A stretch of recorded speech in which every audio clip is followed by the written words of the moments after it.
अस्सलाम वालेकुम फ्रेंड्स, मैं मलिक शाहिद एडवोकेट एक नए टॉपिक के साथ एक दफ़ा फिर आपकी खिदमत में हाजिर हूँ।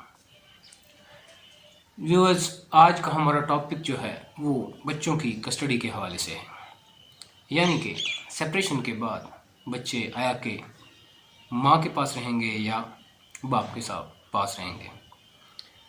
इस हवाले से कानून क्या कहता है, तो चलिए देखते हैं।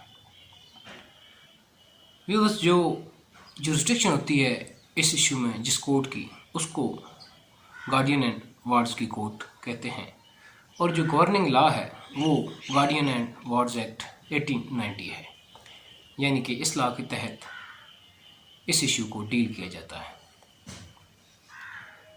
अब व्यूअर्स, जो गवर्निंग प्रिंसिपल है जो कोर्ट देखती है वो वेलफेयर और बेटरमेंट ऑफ चाइल्ड है, यानी कि जो पहला असूल बच्चे की कस्टडी हवाले करने के लिए कोर्ट मद्देनज़र रखती है वो कि बच्चा जो है इसकी जो वेलफेयर है या इसकी जो बेटरमेंट है वो आया कि माँ के पास है या बाप के पास है, या कोई और बंदा अगर वो क्लेमेंट है तो उस हवाले से भी कोर्ट यही असूल देखेगी।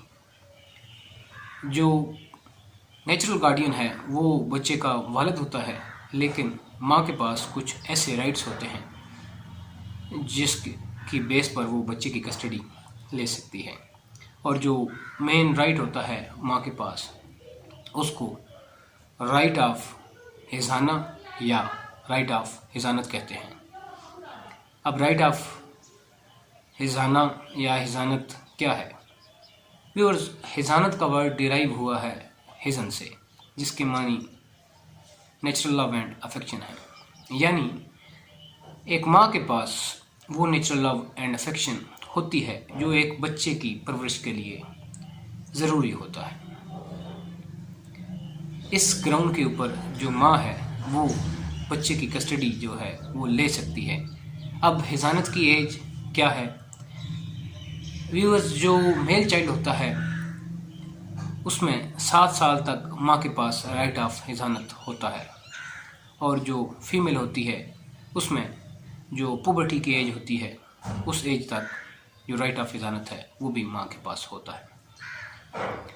अब व्यूअर्स, कहाँ कहाँ जो माँ होती है वो इस हक से या राइट ऑफ हिजानत से महरूम हो जाती है।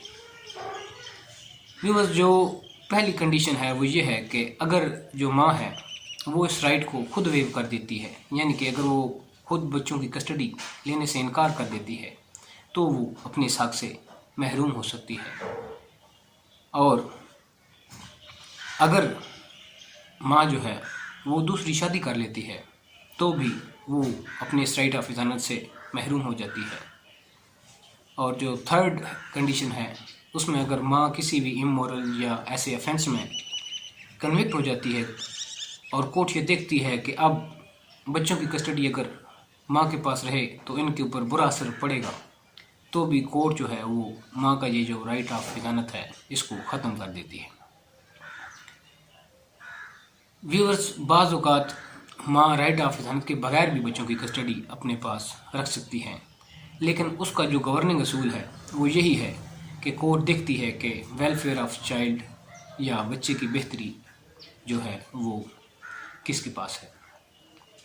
यानी कि अगर कोर्ट देखती है कि अगर फादर के पास जो बच्चे की कस्टडी या अगर दी जाए तो बच्चे का फ्यूचर इसमें ज़्यादा ब्राइट होगा, तो कोर्ट जो है वो बच्चे को फादर की कस्टडी में दे सकती है। लेकिन अगर माँ के पास समझती है कोर्ट तो वो कस्टडी माँ को भी दी जा सकती है। यानी कि जो गार्डियन एंड वार्ड कोर्ट है वो सिर्फ बच्चे की बेहतरी देखती है कि बच्चे की बेहतरी कहाँ पर है। अब व्यूअर्स, एक और चीज़ आती है जिसको हम मेंटेनेंस कहते हैं, यानी कि अगर कोई बंदा या कोई भी फादर जो है बच्चों का वो ये ग्राउंड लेता है कोर्ट में कि जो माँ है उसके पास मीन्स ऑफ इनकम नहीं है और वो बच्चों की प्रॉपर कस्टडी नहीं कर सकती, तो इस असूल पर बाप जो है वो बच्चों की कस्टडी नहीं ले सकता, क्योंकि जो मेंटेनेंस है ये जो कस्टडी है इससे एक डिफरेंट चीज़ है, और जो मेंटेनेंस की जो भी जिम्मेदारी है वो फादर पर है, और जो कस्टडी का क्वेश्चन है वो यहाँ पर मैटर नहीं करता। यानी कि अगर बच्चों की कस्टडी जो है वो माँ के पास हो, तब भी जो बाप है वो मेंटेनेंस या जितने भी अखराजात हैं उठाने का पाबंद है। तो इस ग्राउंड के ऊपर कोई भी बंदा जो है वो कस्टडी क्लेम नहीं कर सकता। व्यूअर्स, उम्मीद है आपको इस वीडियो से काफ़ी फ़ायदा हुआ होगा। मज़ीद अगर आपका कोई क्वेश्चन हो तो आप नीचे कमेंट सेक्शन में या मेरे व्हाट्सएप नंबर पर पूछ सकते हैं। और मज़ीद अगर किसी टॉपिक पे आपको राय मेरी चाहिए या कोई वीडियो आपने देखनी हो तो आप काइंडली मेरा जो चैनल है उसको विज़िट करें और इस वीडियो को लाइक करें, शेयर करें और मेरे चैनल को सब्सक्राइब भी करें। थैंक यू व्यूअर्स, अल्लाह हाफिज़।